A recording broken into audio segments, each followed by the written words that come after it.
नमस्कार, मैं हूं आशुतोष और आप देख रहे हैं सत्यहिंदी.com। सत्यहिंदी.com में खास कार्यक्रम श्रवणगढ़ की खरी खरी में आपका स्वागत है। हमारा यह विशेष कार्यक्रम है जिसमें देश के जाने माने पत्रकार संपादक श्रवण जी अपनी तीखी टिप्पणियां करते हैं मौजूदा राजनीतिक माहौल पर, और उनकी तीखी टिप्पणियों से ना तो सत्ता पक्ष बचता है ना ही विपक्ष, और दोनों ही तिलमिला के रह जाते हैं। आज फिर ऐसे ही एक मसले पर जानेंगे उनकी राय।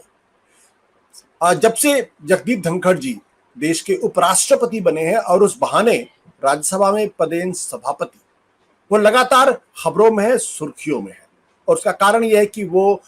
बाकी के जो सभापति थे उनकी तुलना में बहुत ज्यादा बोलते हैं, ऐसा आरोप विपक्ष का है। विपक्ष का यह भी आरोप है कि दरअसल वो विपक्ष को अपनी बात पूरी कहने भी नहीं देते हैं और सत्ता पक्ष के साथ बने रहते हैं। यह आरोप है। अब जाहिर सी बात है सत्ता पक्ष विपक्ष के बीच की बात है, हमारा उससे कोई लेना देना नहीं है। लेकिन पिछले दिनों जब राहुल गांधी ने और मल्लिकार्जुन खड़गे ने जब on the floor of the house Rajya Sabha में बहस के दौरान आरएसएस पर तीखे हमले किए, तो उस दौरान सभापति महोदय ने एक बहुत ही विचित्र सी बात की। विचित्र इसलिए क्योंकि सभापति के मुंह से यह बात सुनना थोड़ा सा अचरज भरा लगता है, जब उन्होंने ये कहा कि वो तो आरएसएस के एकलव्य हैं। 25 साल पहले उन्हें इस बात का अंदाजा हुआ और फिर उन्होंने आरएसएस की भूरी भूरी प्रशंसा भी की और बहुत विशेषणों से उनको नवाजा। एक ऐसे समय में जबकि आरएसएस को लेके एक विवादास्पद विमर्श इस देश के अंदर चल रहा है, जहां सत्ता पक्ष का यह मानना है, और उस दिन मल्लिकार्जुन खड़गे साहब ने साफ तौर पे कहा था कि आरएसएस देश को तोड़ने का काम कर रही है, देश के अंदर नफरत फैलाने का काम कर रही है और उनको एक तरीके से हिंसा से जोड़ने की भी कोशिश की। ये बात राहुल गांधी ने लोकसभा में भी कही थी। और अकेले सिर्फ वही हिंदुओं के एकमात्र प्रतिनिधि नहीं है या वो हिंदू समाज नहीं है। ऐसे में एक प्रश्न उठता है कि सभापति महोदय को क्या आरएसएस के साथ इस तरीके से अपने आप को जोड़ना चाहिए, और अगर वो जोड़ते हैं तो उसका क्या अर्थ निकलता है, जानेंगे सीधे श्रवणगढ़ जी। श्रवण जी, आपका बहुत बहुत स्वागत है आपके अपने ही विशेष कार्यक्रम में। आपको क्या लगता है? देखिए, ये बहुत ही एक ऐसा टॉपिक है जो नागरिकों की या जनता की या देशवासियों की नज़रों से फिसल गया। मतलब मैं छूट गया नहीं कहूँगा, फिसल गया। और ये काफ़ी महत्वपूर्ण है। महत्वपूर्ण कई कारणों से है। मतलब एक तो कारण ये है कि आरएसएस को लेकर जो बहस चल रही है, देश भर में चल रही है, संसद में खूब चल रही है। राहुल गांधी और खड़गे जी ने संघ को, भाजपा को, हिंदुत्व को, इन दोनों के हिंदुत्व को निशाने पर ले रखा है। और कई गतिविधियां इस संघ को लेकर चल रही है, और संघ और बीजेपी के बीच में जो द्वंद्व चल रहा है वो अपनी जगह भी कायम है, कि जिसमें हमने देखा कि किस तरह से नड्डा जी ने संघ के साथ संबंधों को लेकर कुछ चीज़ें कही थी जो बहुत ज़्यादा विवाद का विषय बन गई,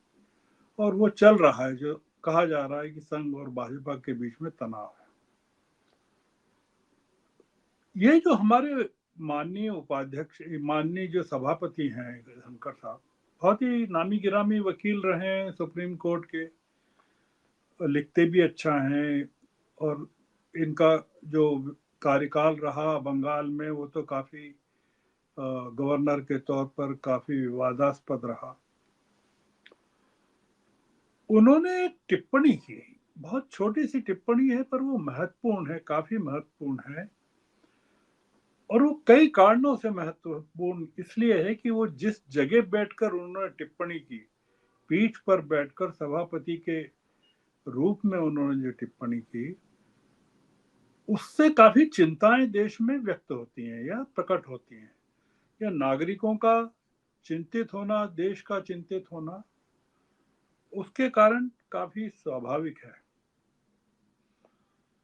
इन्होंने, धनखड़ साहब ने नड्डा जी को संबोधित करते हुए कहा कि आदरणीय माननीय नड्डा जी, मतलब नड्डा जी के लिए माननीय सदस्य भी नहीं, माननीय नड्डा जी भी नहीं, माननीय नड्डा जी, मैं आपको बताना चाहता हूं, आज से करीब 25 साल पहले सदस्य न होने के बाद मैं आरएसएस का एकलव्य बन गया। मतलब अगर आप फॉर्मली आरएसएस के सदस्य नहीं बन पाए तो आप एकलव्य बन गए। और क्यों बना वो पूछते हैं, वो कहते हैं यहां तक भी ठीक है, धनखड़ साहब ने जो कहा यहां तक भी ठीक है। वो कहते हैं तपस्वी लोग हैं, राष्ट्रभक्त हैं, समर्पण की भावना उत्कृष्ट है, दूसरे विचार को ग्रहण करते हैं। मैं आश्चर्यचकित हूं, खुद के अलावा देश की सोचते हैं, समाज की सोचते हैं। अब ये जो धनखड़ साहब ने कहा, एक तो समझ के बाहर है कि क्या ट्रिगर क्या था इसके पीछे, उत्तेजना क्या थी, इस बाध्यता क्या थी, क्या कोई अति उत्साह में उन्होंने कह दिया,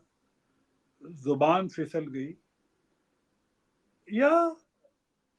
एक डेलिबरेट अटेम्प्ट था कि वो कुछ कन्वे करना चाहते थे। तो उसमें भी ये नहीं थे कि वो उनके निशाने पर कौन था, मतलब किसके लिए वो ये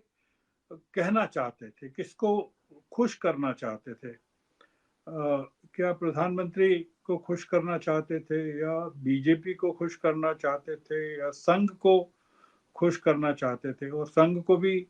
ऐसे समय खुश करना चाहते हैं कि जब प्रधानमंत्री संघ से अपने आप को दूर कर रहे हैं, संघ के हस्तक्षेप से दूर कर रहे हैं। तो ऐसे में राज्यसभा के उच्च सदन के सभापति का जो कथन है वो काफी आश्चर्य पैदा करने वाला है। दूसरा आश्चर्य ये होता है कि सभापति जी ने या धनखड़ साहब ने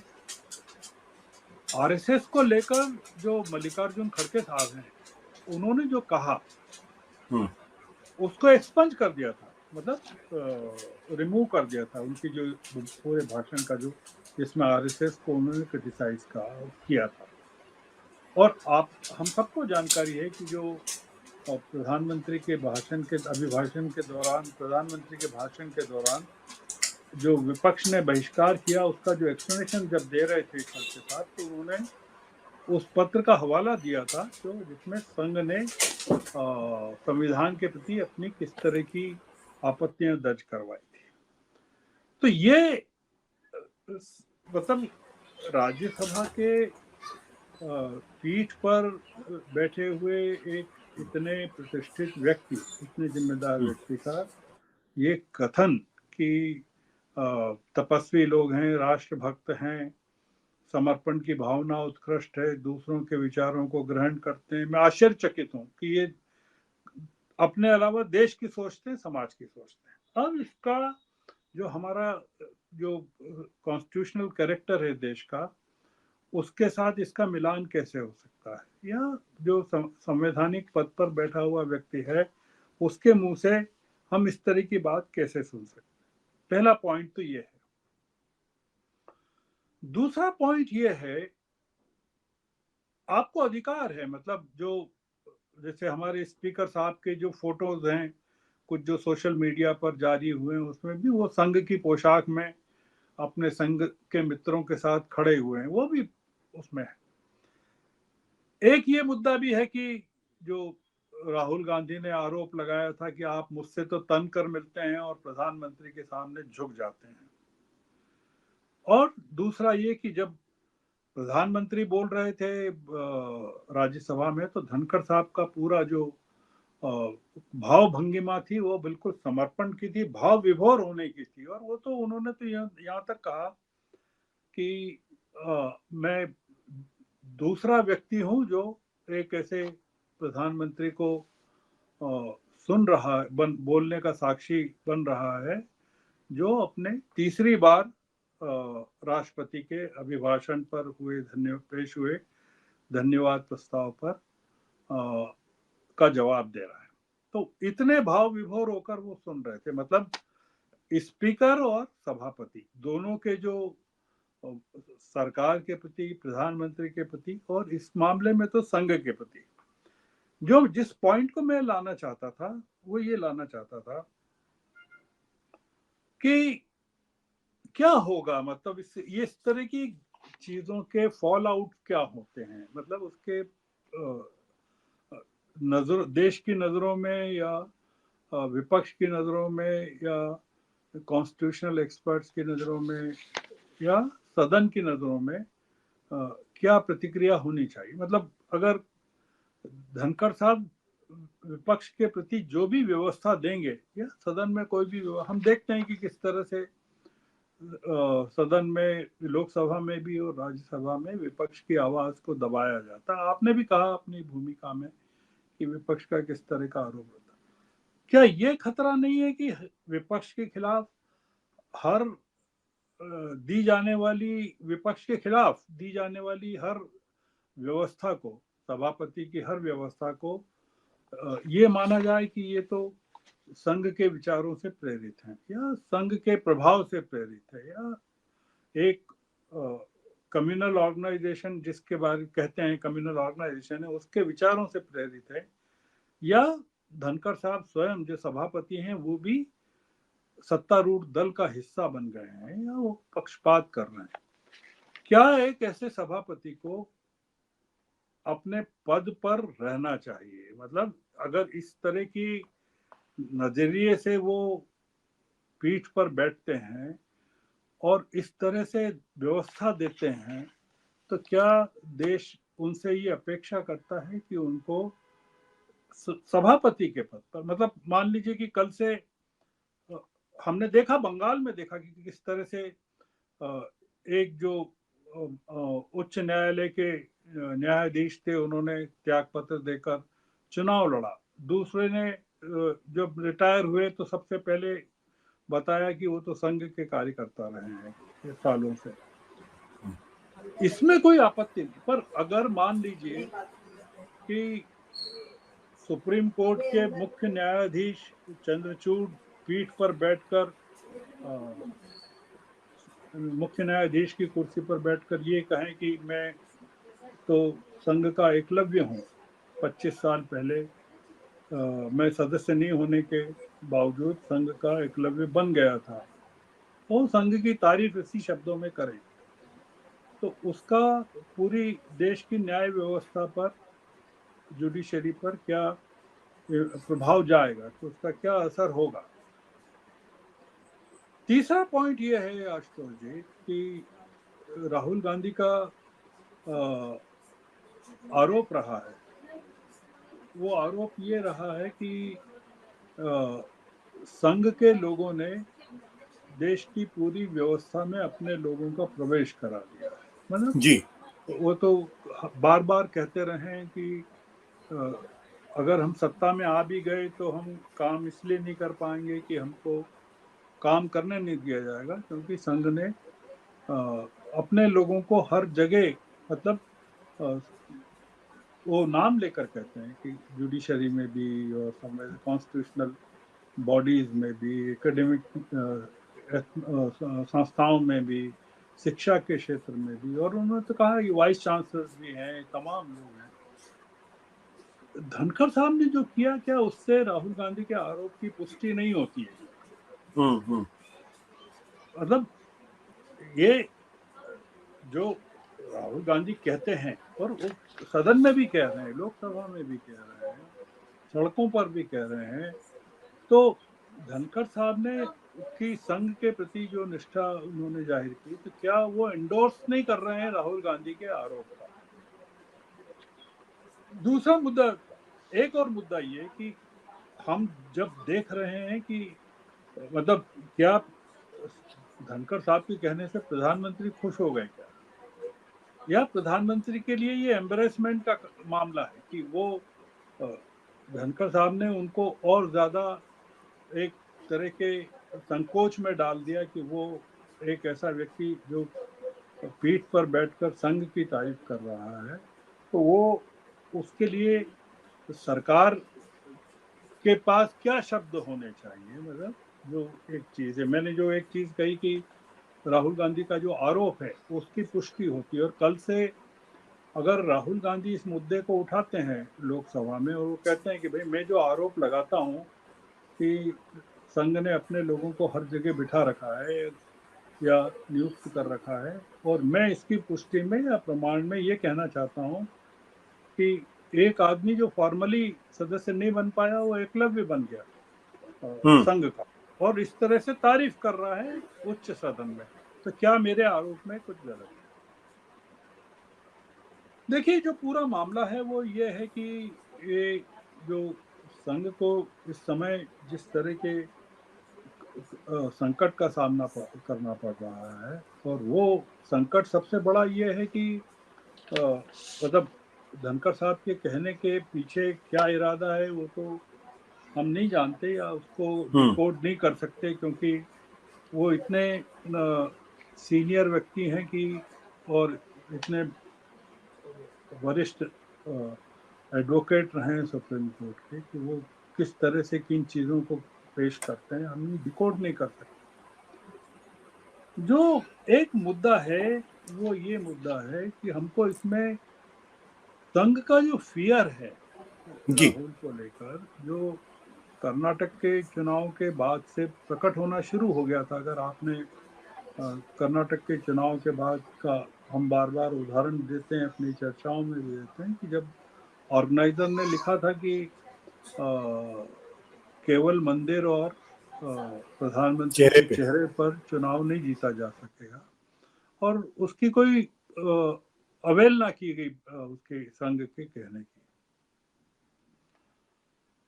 उसमें उसका परिणाम ये हुआ कि जो उत्तर प्रदेश में, बंगाल में, महाराष्ट्र में जिस तरह के नतीजे आए, और जिसके कारण सरकार को बहुमत भी खोना पड़ा, मतलब ये काफी 63 सीटें कम हो गई, ये बहुत बड़ी बात है।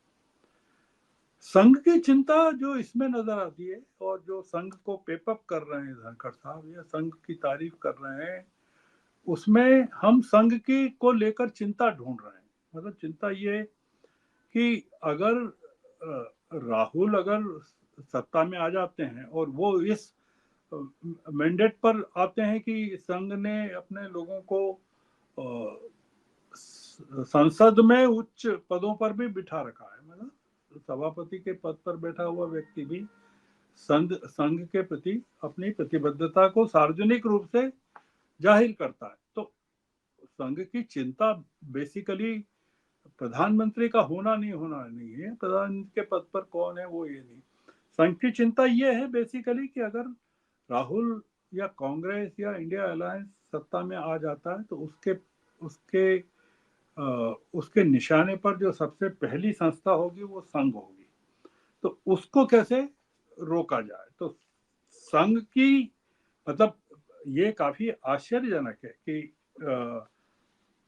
संघ का पूरा फोकस इस समय और आने वाले दिनों में भी जो दिखता है, अभी दिख रहा है, मतलब जो बातचीत में भी दिख रहा है, वो ये दिख रहा है कि पूरा का पूरा फोकस राहुल गांधी के ऊपर या कांग्रेस के ऊपर एक निशाने पर है। इस पूरी बहस के दौरान, जैसा आपने भी कहा कि जो बहस चल रही है संसद में, लोकसभा में, राज्यसभा में, संघ पर आक्रमण चल रहा है, सड़कों पर आक्रमण चल रहा है, भाजपा और संघ के संबंध नए सिरे से परिभाषित हो रहे हैं, और भाजपा हार के सदमे से उबर नहीं पा रही है, और वो संघ उसमें जो कारण ढूंढ रहा है, उसमें बहुत ऐसे कारण हैं जिसको भारतीय जनता पार्टी स्वीकार करने को तैयार नहीं है। ऐसी स्थिति में राज्यसभा के सभापति का ये कथन, जो कि बहुत ज्यादा डिबेट में नहीं आ पाया, मतलब एक साकेत गोखले के ट्वीट के जरिए नजरों में आया था, जो बहुत ज्यादा प्रचारित नहीं हो पाया कि धनखड़ साहब ने इस तरह की कोई बात कही। हालांकि धनखड़ साहब बहुत तरह की बातें करते रहे हैं, जुडिशरी को लेकर तो उन्होंने सबसे ज्यादा बातें की है, जुडिशरी की सीमा को लेकर उन्होंने कई बार चेतावनियां दी है, कॉलेजियम को लेकर उन्होंने कई तरह की बातें कही है, जजों की नियुक्ति को लेकर बातें कही है। वो अब नहीं कर रहे हैं, वो तमाम बातें उन्होंने अभी बंद की हुई है। पर बहुत दिनों बाद धनखड़ साहब ने कोई अपनी इस तरह की बात कही है जो काफी विवादास्पद है, और इसलिए मुझे लगता है कि ये जो मुद्दा है जो धनखड़ साहब ने खड़ा किया है, ये नागरिकों के बीच में चर्चा में इसलिए आना चाहिए कि स्पीकर के आचरण को लेकर लोकसभा में, या स्पीकर की व्यवस्थाओं को लेकर, जिस तरह से वो विपक्ष को प्रताड़ित करते हैं, डांट डपट करते हैं, विपक्ष के कहे को एक्सपंज किया जाता है, और राज्यसभा में हमने देखा कि किस तरह से खड़गे जी को बोलने के लिए अनुमति नहीं दी गई, अपनी बात संविधान पर रखने की अनुमति नहीं दी गई, और सभापति उसके उलट,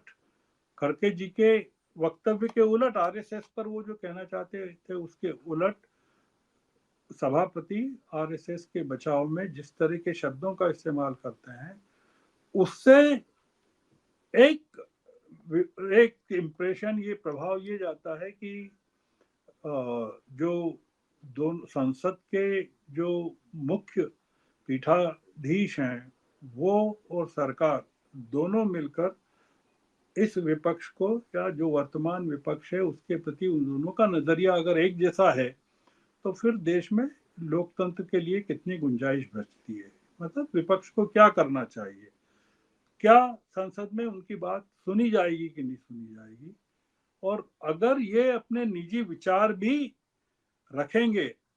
किसी इस तरह की संस्था के पक्ष में जिसके साथ विपक्ष की सहमति नहीं है, तो ऐसी स्थिति में नागरिकों को या विपक्ष को क्या करना चाहिए। आज की चर्चा नागरिकों की बहस के लिए एक मुद्दे के तौर पर हम छोड़ना चाहते हैं। जी।